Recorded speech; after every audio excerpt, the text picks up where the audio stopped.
नमस्कार दोस्तों, आपका स्वागत है हमारे YouTube channel teaching exam overload में। दोस्तों, आज के इस सेशन के अंतर्गत आपकी जो सीटेट जुलाई 2024 की क्लासेस लगातार अच्छे ढंग से चल रही हैं, उसमें आज हमारी एसएसटी की नेक्स्ट क्लास है, जिसमें आज हम एसएसटी क्लास 7 हिस्ट्री के चैप्टर नंबर 6 को पढ़ेंगे, जिसका नाम है नगर, व्यापारी और शिल्पी जन। तो आज का हमारा टॉपिक क्या है? नगर, व्यापारी और शिल्पी जन। चलिए फिर सेशन को शुरू करने से पहले हमारी एक रिक्वेस्ट है कि हमारे चैनल को लाइक करें, सब्सक्राइब करें तथा ज़्यादा से ज़्यादा शेयर करें। चलिए देखते हैं इसमें पहला पॉइंट क्या है। पहला पॉइंट है, चोलों द्वारा निर्मित राजराजेश्वर मंदिर से संबंधित तथ्य क्या दिया गया था। लोग नगर के वास्तुकार कुंजर मल्लन राजराज पेरुथच्चन की वास्तुकला की प्रशंसा करते हुए नहीं थकते हैं। हमें वास्तुकार का नाम इसलिए पता है क्योंकि उसने गर्व से अपने नाम को मंदिर की दीवार पर उत्कीर्ण किया। मंदिर के भीतर एक विशाल शिवलिंग स्थापित है। इस टॉपिक में इंपॉर्टेंट पॉइंट क्या है? राजराजेश्वर मंदिर के वास्तुकार कौन है? कुंजर मल्लन राजराज, और चोलों द्वारा निर्मित थी राजराजेश्वर मंदिर। ध्यान रखिए। आगे देखते हैं। तंजावुर एक मंदिर नगर का उदाहरण है। मतलब इसमें इस नगर में केंद्र क्या था? मंदिर था। केंद्र क्या था? सामाजिक जो स्थिति थी उस जगह की, आर्थिक और राजनीतिक सभी चीज़ों का केंद्र मंदिर था, इसलिए तंजावुर को एक मंदिर नगर कहा जाता है। जैसे कि मथुरा हो गया, मथुरा एक मंदिर नगर है ना। ऐसे जो कुछ जगहें हैं वो मंदिर नगर के रूप में मानी जाती हैं। कांसा के बारे में बताया गया था। कांसा एक मिश्र धातु होती है जो तांबे और रांगे के मेल से बनती है। कांसा मिश्र धातु है, एलॉय है एक। तांबा प्लस रागा अर्थात टिन से मिल के बनती है। घंटा धातु में रांगे का अनुपात किसी भी अन्य किस्म के कांसे से अधिक होता है। जो घंटा धातु एक होती है विशेष किस्म की, उसमें क्या होता है कि रांगे का अनुपात अन्य किसी भी जो कांसा होता है, मतलब आमतौर पे जो कांसा बनाया जाता है उसमें तांबा ज़्यादा होता है, रांगा कम होता है। लेकिन जो घंटा धातु बनती है उसमें क्या होता है? रांगा ज़्यादा होता है अर्थात टिन ज़्यादा होता है, और कॉपर अर्थात तांबा कम होता है। यह घंटे जैसी ध्वनि उत्पन्न करता है। जो मंदिरों में घंटियाँ आदि बनती हैं वो घंटा धातु से ही बनती है, जिसमें रांगे की मात्रा अधिक होती है तांबे से। आगे देखते हैं। चोलकालीन कांस्य मूर्तियाँ लुप्त मोम तकनीक से बनाई जाती थी। इसको मैंने बताया था ना कि चोलकालीन कांस्य मूर्तियाँ लुप्त मोम तकनीक कैसे बनाई जाती थी। वैसे भी पिछले ही टॉपिक में देखा गया है कि जो चोलकालीन कांस्य मूर्तियाँ थी वो विश्व प्रसिद्ध थी और यह लुप्त मोम तकनीक से बनाई जाती है। इसमें क्या होता है? इस प्रविधि के अंतर्गत सर्वप्रथम मोम की एक प्रतिमा बनाई जाती है। इसमें क्या होता है कि मोम की एक प्रतिमा बनाई जाती है। इसे चिकनी मिट्टी से पूरी तरह लीप दिया जाता है और फिर उसे सूखने के लिए छोड़ दिया जाता है। जब वो पूरी तरह सूख जाती है तो उसे गर्म किया जाता है और उसके मिट्टी के आवरण में एक छोटा सा छेद बना दिया जाता है। मतलब क्या होता है कि उसे गर्म किया जाएगा और मिट्टी की जो सतह थी उसमें एक छोटा छेद बना दिया जाएगा, जिससे क्या होता है कि छेद के रास्ते मोम सारा पिघल के नीचे निकल आएगा, बाहर निकल आएगा। फिर चिकनी मिट्टी से के खाली सांचे में उसी छेद के रास्ते पिघली हुई धातु भर दी जाएगी। मतलब क्या है इसमें जानते हैं? पहले मोम का सांचा बनाया जाएगा, फिर उसके मिट्टी का मोटा लेप चढ़ा दिया जाएगा और सुखा दिया जाएगा। जब मिट्टी का लेप सूख जाएगा तो उस मिट्टी के लेप में एक छोटा सा छिद्र बनाया जाएगा और फिर उसे गर्म किया जाएगा, जिससे मिट्टी तो पक जाएगी लेकिन वो लेप जो है मोम का वो पिघल जाएगा। फिर उसी पिघले हुए जो मोम जहाँ खाली हो गया, फिर तो मिट्टी का ढांचा खाली हो गया, फिर उस पर क्या होगा कि तरल पदार्थ डाला जाएगा। तरल जो वो तांबा रांगा कांस्य जो है उसको डाला जाएगा। कांस्य का जो धातु होता है उसको डाला जाएगा और फिर उसे सुखा दिया जाएगा। बाद में चिकनी मिट्टी के आवरण को सावधानीपूर्वक हटा दिया जाता है और फिर प्रतिमा को साफ करके चमका दिया जाता है। यही है लुप्त मोम तकनीक। आगे देखते हैं। देख लीजिए ये फिगर। चोलकालीन जो कांस्य मूर्तियाँ थी वो सर्वप्रसिद्ध थी। आगे अगला पॉइंट देखते हैं। समय के साथ बड़ी संख्या में पुरोहित, पुजारी, कामगर, शिल्पी, व्यापारी आदि मंदिर तथा उसके दर्शनार्थियों एवं तीर्थयात्रियों की आवश्यकताओं को पूरा करने के लिए मंदिर के आसपास बसते गए। मतलब मंदिर जहाँ बने तो बाकी लोगों ने देखा कि उससे संबंधित कुछ ज़रूरतें होती हैं मंदिर के आसपास, तो उन ज़रूरतों को पूरा करने के लिए विभिन्न दुकानें आदि भी खोली गई, विभिन्न लोग वहाँ बसते गए। इस प्रकार मंदिर नगर का विकास हुआ। इसी रीति में मंदिरों के चारों ओर अनेक नगरों का आविर्भाव हुआ। जैसे कि मध्य प्रदेश में भिल्ल स्वामिन, भीलसा या फिर विदिशा मंदिर जो है, विदिशा नगर है, और गुजरात में सोमनाथ, ये क्या है? मंदिर नगर है। तो मध्य प्रदेश में भिल्ल स्वामिन, उसे ही भीलसा या फिर विदिशा कहा जाता है। गुजरात में सोमनाथ, ये सब क्या है? मंदिर नगर है। कुछ अन्य महत्वपूर्ण मंदिर नगर दिए गए हैं, जैसे कि तमिलनाडु में कांचीपुरम तथा मदुरै और आंध्र प्रदेश में तिरुपति। तो ये मंदिर नगर के उदाहरण हैं। आगे देखते हैं।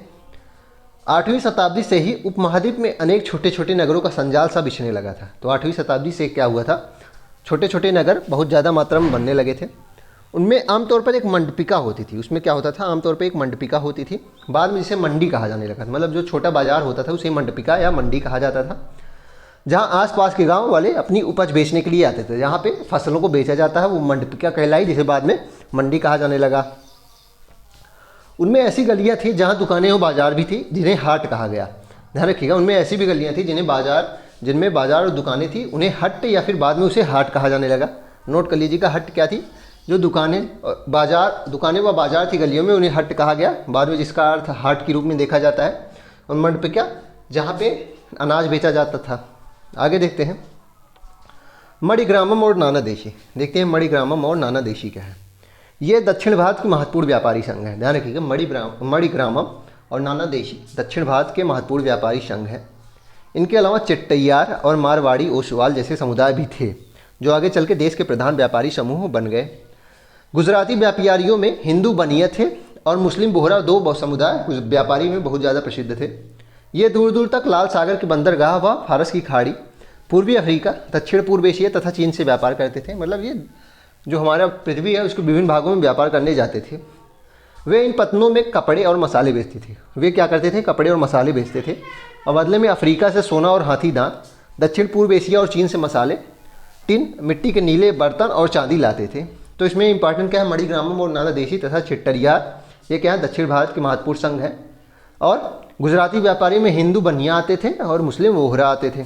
आगे देखते हैं 17वीं शताब्दी में हीरो के एक सौदागर जो कि बेप्टिस्ट ट्रेवेनियर ने अनुमान लगाया था कि काबुल में घोड़ों का व्यापार प्रतिवर्ष 30,000 रुपये का होता है। तो हीरे का एक व्यापारी था बेप्टिस्ट ट्रेवेनियर, इसने अनुमान लगाया कि काबुल में घोड़े का व्यापार जो होता है वो प्रतिवर्ष 30,000 रुपये का होता है। उस समय 30,000 बहुत ज़्यादा होता था, जो उन दिनों में एक भारी रकम समझी जाती थी। काबुल से मेवे, खजूर, गलीचे, रेशमी कपड़े और ताज़े फल ऊँटों पर लाद कर लाए जाते थे और उपमहाद्वीप तथा अन्य भागों में बेचे जाते थे। इनके अलावा गुलामों की भी बिक्री काबुल से होती थी। ध्यान रखिएगा। आगे देखते हैं, बीदर के शिल्पकार तांबे और चांदी में जड़ाई के काम के लिए इतने अधिक प्रसिद्ध थे कि इस शिल्प का नाम ही बीदरी पड़ गया। ध्यान रखिएगा, बीदर एक स्थान है, वहाँ के शिल्पकार तांबे और चांदी में जड़ाई बहुत ही अच्छे ढंग से करते थे, इसलिए इतना ज़्यादा अच्छे ढंग से करने लगे कि वो ज़्यादा प्रसिद्ध हो गया और उस स्थान के नाम पे ही उस शिल्प का नाम बीदरी शिल्प हो गया। पांचाल अर्थात विश्वकर्मा समुदाय, जिसमें सुनार, कशेरे, लोहार, राजमिस्त्री और बढ़ई शामिल थे, मंदिरों के निर्माण के लिए आवश्यक थे। आगे देखते हैं, बीदरी का देख लीजिए, बीदरी शिल्प का एक उदाहरण है, कितनी अच्छी इसमें जड़ाई की गई है ना। आगे देखते हैं, इसी प्रकार सालियार या कैकुलार जैसे बुनकर भी समृद्धशाली समुदाय बन गए थे और वे मंदिरों को भारी दान दक्षिणा भी दिया करते थे। तो सालियार या कैकुलार क्या है, बुनकर समृद्धशाली समुदाय है, बुनकर के। आगे देखते हैं, पश्चिम बंगाल में भागीरथी नदी के तट पर स्थित मुर्शिदाबाद रेशमी वस्त्रों का मुख्य केंद्र बन गया था। ध्यान रखिएगा, जो पश्चिम बंगाल है उसमें भागीरथी के तट पर मुर्शिदाबाद था, जो कि रेशमी वस्त्रों का मुख्य केंद्र उस समय बन चुका था। वह 1704 ईस्वी में बंगाल की राजधानी बन गया। 1704 में बंगाल की राजधानी मुर्शिदाबाद रखा गया, लेकिन इसी शताब्दी के दौरान उसका सितारा डूब गया। लेकिन शताब्दी के अंत होते होते इसका प्रभाव कम होने लगा था, क्योंकि वहाँ के बुनकर इंग्लैंड की मिलों से बनकर आए सस्ते कपड़े के साथ प्रतियोगिता में टिक ना सके। ऐसा क्यों हुआ कि इसका जो लोहा था वो कम हो गया, क्योंकि इंग्लैंड की मिलों से सिंथेटिक कपड़े आते थे जो सस्ते होते थे, और सस्ते कपड़े, जब आपको एक चीज़ सस्ते में मिल रही है और महंगे में दूसरी चीज़, वही चीज़ दो चीज़ें हैं, एक चीज़ सस्ते मिल रही तो एक महंगे में, तो आप सस्ती वाली लेंगे। इसलिए मुर्शिदाबाद के जो वस्त्रों के केंद्र थे वो टिक नहीं पाए अंग्रेज़ों अर्थात इंग्लैंड की मिलों के सामने। आगे देखते हैं अगला टॉपिक क्या है।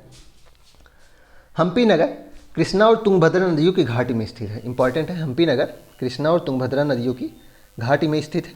यह नगर 1336 में स्थापित विजयनगर साम्राज्य का केंद्र स्थल था। यह 1336 में विजयनगर साम्राज्य का केंद्र था। हम्पी के शानदार खंडहरों से पता चलता है कि उस शहर की किलेबंदी उच्च कोटि की थी।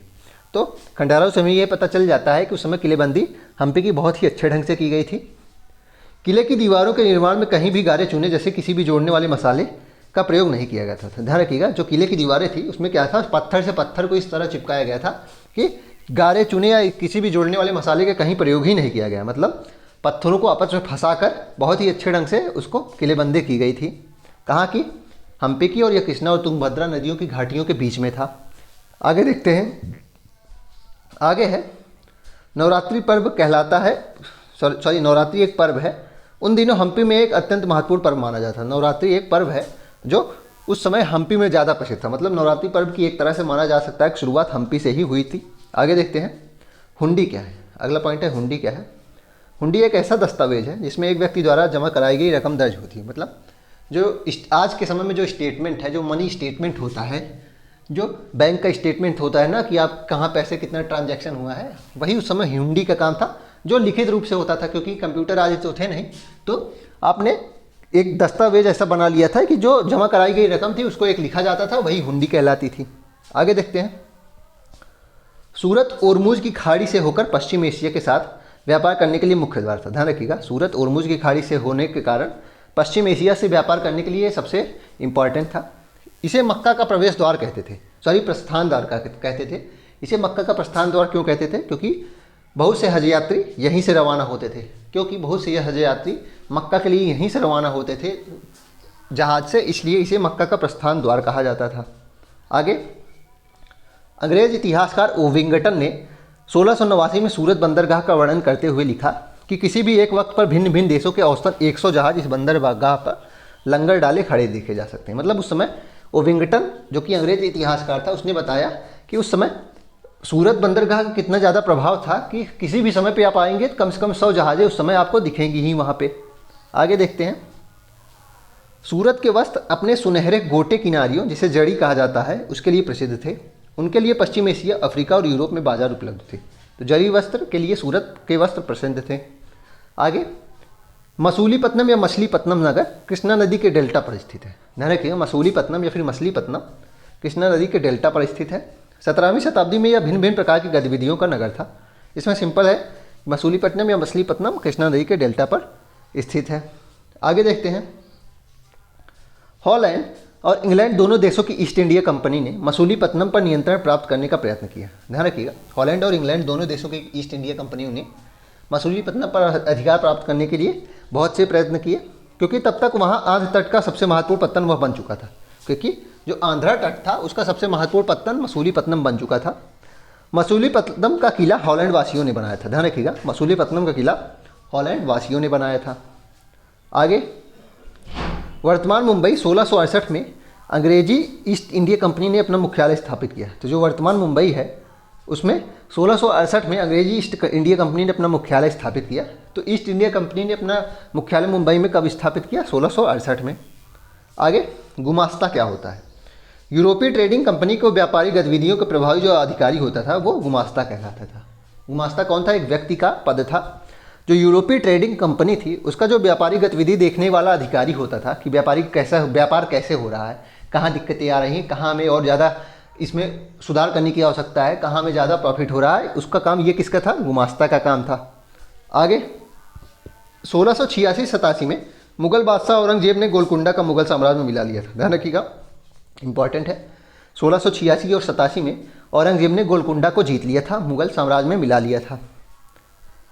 अगला पॉइंट है पुर्तगाली नाविक वास्को डी गामा अटलांटिक महासागर के साथ साथ यात्रा करते हुए केप ऑफ गुड होप से निकलकर और हिंद महासागर को पार करके भारत पहुंचा था। तो नाविक जो था वो पुर्तगाली था, नाम क्या था? वास्को डी गामा था। भारत के लिए समुद्री मार्ग की खोज की थी। इसने क्या किया? अटलांटिक महासागर से यात्रा शुरू की। उसके बाद अफ्रीका महाद्वीप में केप ऑफ गुड होप तक पहुंचा, वहाँ रुका, वहाँ से फिर निकला, हिंद महासागर को पार करते हुए भारत पहुंचा। भारत में कहाँ पहुंचा? केरल के कालीकट तक पहुंचा था। उसे अपनी पहली यात्रा को पूरा करने में 1 वर्ष से भी अधिक समय लगा। तो उसने पहली यात्रा 1 वर्ष से अधिक समय में की। वह 1498 में कालीकट पहुंचा और अगले वर्ष पुर्तगाल की राजधानी लिस्बन लौटा।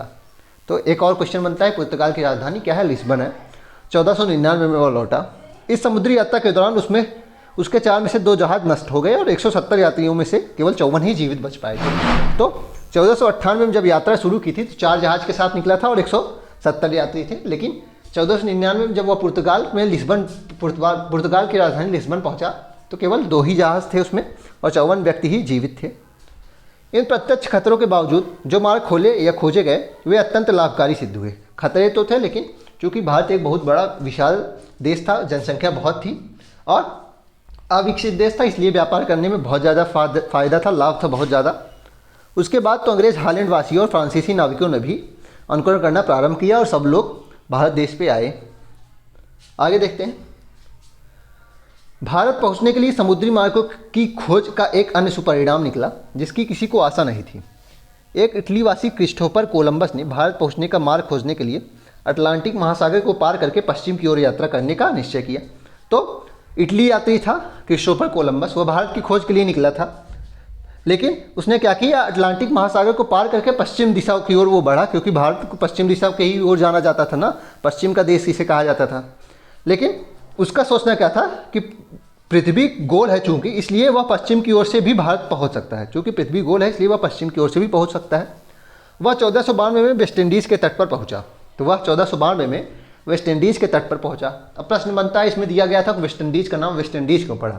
क्योंकि वेस्ट इंडीज़ का नाम इसी कारण पड़ा, क्योंकि जब वह वहाँ पहुँचा तो वो इंडिया को खोजने गया था, और वहाँ के जो लोग थे उनका भी जो वेशभूषा और रंग था वो भारत के लोगों से ही मिलता था, इसलिए उसने उसका नाम वेस्ट इंडीज़ कर दिया।